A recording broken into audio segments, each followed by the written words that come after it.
Hello, welcome back. എന്തൊക്കെയുണ്ട് വിശേഷം? എല്ലാവരും സുഖമായിരിക്കുമല്ലേ? അപ്പോൾ ഇന്ന് നമ്മൾ പോകാൻ പോകുന്നത് കോർഫക്കാനിലുള്ള ഷാർക്ക് ഐലൻഡിലാണ്. അപ്പോൾ നമ്മൾ അങ്ങോട്ടേക്ക് പോകാനായിട്ട് സ്റ്റാർട്ട് ചെയ്തു. പക്ഷെ അവിടെ എത്തുന്നതിന് മുന്നേ നമുക്ക് എന്തെങ്കിലും കഴിക്കണം, കാരണം എല്ലാവർക്കും നല്ല വിശപ്പുണ്ട്. നമ്മൾ ഉച്ചയ്ക്കാണ് വീട്ടിൽ തന്നെ ഇറങ്ങിയത്. ബ്രേക്ക്ഫാസ്റ്റൊക്കെ കഴിച്ചിട്ട് റെഡിയായിട്ട് ഇറങ്ങിയതാണ്. അങ്ങനെ എവിടെ പോകും എന്ന് ആലോചിച്ചുകൊണ്ടിരുന്നപ്പോഴാണ് ടിക്ടോക്കിലൊരു വീഡിയോ കണ്ടത്, നെയ്ച്ചോറ് കട. അപ്പോൾ ഞങ്ങൾ നേരെ അങ്ങോട്ടേക്ക് തന്നെ വിട്ടു. നെയ്ച്ചോറാണ് സ്പെഷ്യൽ. അതിൻ്റെ കൂടെ നമുക്ക് ഇഷ്ടമുള്ളത് ഏതാണോ, അതായത് ചിക്കനാണോ ബീഫാണോ അത് ഏതാണെന്ന് വെച്ച് കഴിഞ്ഞാൽ അവർ നമുക്ക് കോമ്പിനേഷൻ ചെയ്ത് കഴിക്കാവുന്നതാണ്. അപ്പോൾ ഞങ്ങൾ നെയ്ച്ചോറും ബീഫുമാണ് പറഞ്ഞത്. അപ്പോൾ അതിൻ്റെ കൂടെ നമുക്ക് കുറച്ചൊന്ന് അത് വരുന്നത് വരെ കഴിക്കാൻ വേണ്ടിയിട്ടൊരു ചിക്കൻ ഫ്രൈ ഒക്കെ മേടിച്ചിട്ടുണ്ടായിരുന്നു. ഈ ചിക്കൻ ഫ്രൈ നല്ല ടേസ്റ്റായിരുന്നു, കാരണം നമ്മൾ വീട്ടിലുണ്ടാക്കില്ലേ അതേ ടേസ്റ്റ് ഉണ്ട്. സാധാരണ നമ്മൾ റെസ്റ്റോറൻറ്റിലൊക്കെ പോയി എപ്പോഴും നമ്മളൊരു ഹോട്ടൽ ഫുഡിൻ്റെ ആ ഒരു ടേസ്റ്റ് വരും, പക്ഷേ ഇതങ്ങനെയല്ല, നല്ല നാടൻ ടേസ്റ്റായിരുന്നു കഴിക്കാനായിട്ട്. അങ്ങനെ നമ്മൾ നമ്മുടെ യാത്ര തുടരുകയാണ്. പോകുന്ന വഴിക്ക് ഇങ്ങനെ മരുഭൂമിയൊക്കെ കണ്ട്, അപ്പോൾ പോകുന്ന വഴിക്ക് കണ്ട് വേറൊരു അടിപൊളി കഴിച്ചിരുന്നാൽ കണ്ടോ, ഈ ഒരു വിൻറ്റേജ് കാർ. എനിക്ക് തോന്നുന്നത് ബെൻസായിരുന്നു തോന്നുന്നു. മസറാട്ടിയാണെന്ന് ഞങ്ങൾ ആദ്യം വിചാരിച്ചു, പക്ഷേ അല്ല, ബെൻസാണ്. അടിപൊളി സാധനം, എന്താ പറയുക, നല്ല ഭംഗിയുണ്ടായിരുന്നു കാണാനായിട്ട്. യൂറോപ്യൻസ് ആണെന്ന് തോന്നുന്നു ട്രാവൽ ചെയ്യുന്നത്. അവരടിപൊളിയായിട്ട് എന്താ പറയുക, നല്ല അത്യാവശ്യം ഏജ്ഡ് ആയിട്ടുള്ള ആൾക്കാരാണ്, പക്ഷെ എന്താ അടിപൊളിയായിട്ടാണ് ഇങ്ങനെ ട്രാവൽ ചെയ്യുന്നതല്ലേ. നമ്മുടെ നാട്ടിലുള്ളവരൊക്കെ എല്ലാവരും വയ്യ എന്ന് പറഞ്ഞ് വീട്ടിൽ കിടക്കുക. അങ്ങനെ ഇതുപോലുള്ള തുരങ്കത്തിലൊക്കെ കയറിയിട്ടാണ് നമ്മുടെ യാത്ര ഉണ്ടായിരുന്നത്.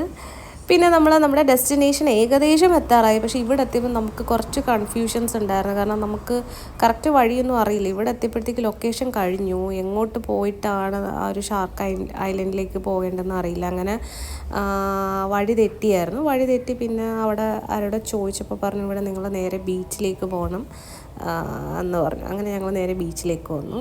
അവിടെ നിന്നാണ് ബോട്ട് എടുക്കേണ്ടതെന്ന് പറഞ്ഞു. അങ്ങനെ ഫൈനലി നമ്മൾ ബീച്ചിലെത്തിയേക്കാണ്. ബീച്ചിൽ എന്താ പറയുക, നല്ല ശാന്തമായ, അധികം അങ്ങനെ ആൾക്കാരൊന്നും ഇല്ലായിരുന്നു. എനിക്കൊന്ന് ഹോളിഡേ ആയിട്ട് പോലും, നമ്മൾ ഹോളിഡേ തീരുന്ന ലാസ്റ്റ് ഡേ ട്യൂസ്ഡേ ആണ് പോയിരുന്നത്, അതുകൊണ്ടായിരിക്കാം ചിലപ്പോൾ അധികം ഉണ്ടായിരുന്നില്ല. ഭയങ്കര തിരക്കില്ലായിരുന്നു. എന്താ പറയുക, അത് മാത്രമല്ല നമ്മൾ നാട്ടിലെ പോലെയല്ല, ഭയങ്കര തിരമാലയൊന്നും ഇല്ലാത്ത കടലാണ്. എന്നാലും ചെറിയ രീതിയിൽ തിരയുണ്ട്. നല്ല ആഴമുള്ള കടലാണ് കേട്ടോ ഇത്. ഞാൻ ഇതുവരെ കടലിൽ ബോട്ടിൽ പോയിട്ടില്ല.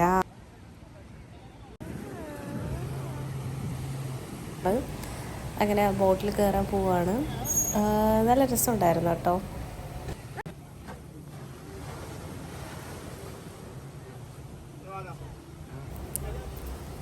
അങ്ങനെ ബോട്ടിലൊക്കെ കയറി കുറേ, ഞാൻ അവിടെ ചെന്നപ്പോഴത്തേക്ക് ആകെപ്പാടങ്ങ് ചത്തായിരുന്നു, കാരണം ഒരു 2 hours ട്രാവൽ ചെയ്ത് വന്നതല്ലേ. അപ്പോൾ അതിൻ്റെ ഞാൻ പെട്ടെന്ന് ടയേർഡാവും, കാരണം ഞാൻ പെട്ടെന്ന് ഓഫാവും, ട്രാവൽ ചെയ്യണമെങ്കിൽ പെട്ടെന്ന് ഓഫാവും. പിന്നെ ഡെസ്റ്റിനേഷൻ എത്തുമ്പോഴാണ് ഞാനൊന്ന് എണീറ്റ് ഓണായിരിക്കുന്നത്. അങ്ങനെ നമ്മുടെ യാത്ര സ്റ്റാർട്ട് ചെയ്തു. ബോട്ടിലുള്ള യാത്ര സ്റ്റാർട്ട് ചെയ്തു. നമ്മൾ ട്രാവൽ ചെയ്തുകൊണ്ടിരിക്കുകയാണ്. അടിപൊളി എക്സ്പീരിയൻസ് ആയിരുന്നു കേട്ടോ. ഭയങ്കരമായിട്ട് ഇഷ്ടപ്പെട്ടു. കാരണം കടലിൽ പോകുമ്പോൾ ഇങ്ങനെ പൊങ്ങി. പിന്നെ ആ ഒരു സ്പീഡ് ബോട്ടാണോ എന്താണ് സാധനം എനിക്കറിയില്ല. ആ ബോട്ടിൽ പോകുന്നതിൻ്റെ ആ ഒരു ഇതും നല്ല, ആ ഒരു വേവ്സ് ഇങ്ങനെ വന്നുകൊണ്ടേ ഇരിക്കുകയായിരുന്നു. പിന്നെ ഈ ബോട്ട് പോകുന്നതിൻ്റെ ആ ഒരു വെള്ളം ഇങ്ങനെ പോയില്ലേ, അതൊക്കെ നല്ല രസമായിരുന്നു. ആ വെള്ളം ഇങ്ങനെ തെറിച്ചിട്ട് നമ്മുടെ ദേഹത്തൊക്കെ ഇങ്ങനെ വീണായിരുന്നു വെള്ളം. അടിപൊളിയായിരുന്നു കേട്ടോ. അങ്ങനെ നമ്മൾ നമ്മുടെ ഷാർക്ക് ഐലൻഡ് എത്തി. ഇതാണ് ഷാർക്ക് ഐലൻഡ്.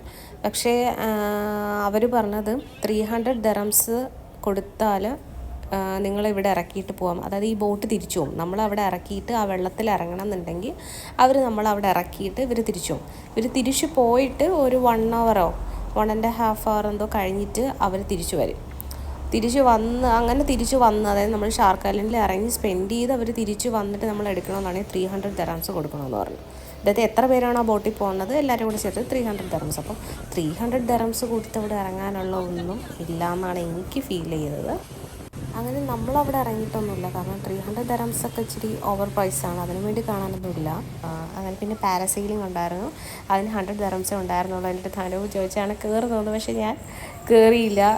എനിക്കിതൊക്കെ ഭയങ്കര ഇഷ്ടം, പക്ഷെ അവിടെ ചെത്തപ്പോഴത്തേക്ക് ഞാൻ പറഞ്ഞു എനിക്ക് വേണ്ട, പിന്നെ കടലായതുകൊണ്ട് എനിക്ക് വെള്ളം ഭയങ്കര പേടിയാണ് കേട്ടോ.